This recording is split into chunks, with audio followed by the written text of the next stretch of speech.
I get so frustrated with some of the interviews I listen to. It's clear that the interviewer has done their prep, they've done their research, and they've put together a set of questions. But what is also clear is that they're totally wed to those questions. They don't really listen to the answer given, and they don't alter course based on what they hear. Why this frustrates me is they're just sticking to the script and missing out on all of the potential value that is being offered to them by their interview subject.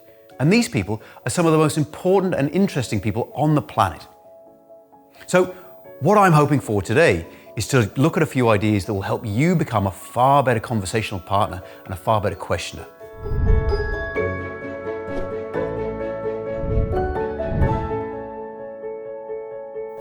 Now, in my mind, there's two things that you need to be doing to be a really excellent questioner. Number one is you need to be demonstrating curiosity.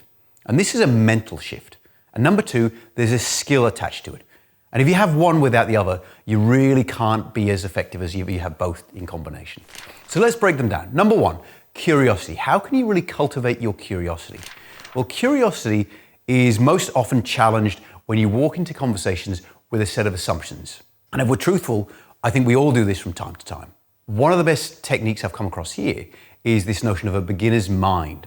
And this is where you approach interactions and conversations with a mind totally free of clutter, assumptions, and experience. Now, it's challenging to do, granted, but there are ways you can improve. And the top 3 tips here I've got for you. Number one is firstly, focus on the question, not the answer. Too many people ask questions to get an answer that they already think they know.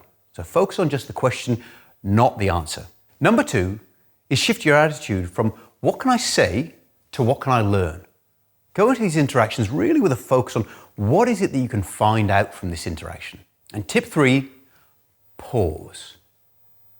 So many of us are so uncomfortable with silence that we step into that silence to fill it up and pack it out with often irrelevant content. So just give it a moment. It'll signal to your conversational partner that you actually were listening and are possibly processing what they've just said, but it'll also give them time to add more information if they haven't finished speaking. So now let's move on to some of the skills that you need to complement and deliver this curiosity. The skill of questioning is quite a basic skill on its face, but there's so much value to be had. And when we think about questions, there's 2 broad categories of questions, open and closed.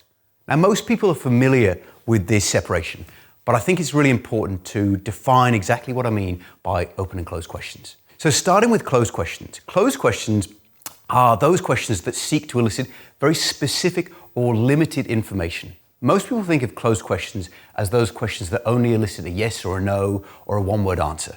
But I'd like you to expand your notion of what a closed question really is. A closed question is really when you're trying to put in boundaries around the available response of your conversational partner. The fewer boundaries you put in, the more open the question becomes. And that's really the difference. How much are you shaping the available response of your conversational partner? So, closed questions, some examples are, could you do this? Will you be here? When did you do that? All of these elicit a very limited response. Now, it's not that closed questions are bad. It's just that they're limited. But many of us use them almost exclusively, whether we're aware of it or not, often as a product of feeling hurried in these interactions. So an alternative to closed questions are these open questions, which, as I said earlier, is about removing barriers and constraints to the available response. So open questions really are far more beneficial at demonstrating curiosity. We're really seeking to understand a person's point of view. We are limiting our assumptions implicit in the question. So examples of open questions, we might be starting a question with how, why, tell me, explain, or describe. So describe to me why it is that you came to that line of thinking.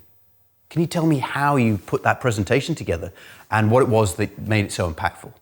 These kind of questions really open the scope of the conversation and allows the respondent to respond in any way they see fit, rather than just answering the very narrow question that you've posed them.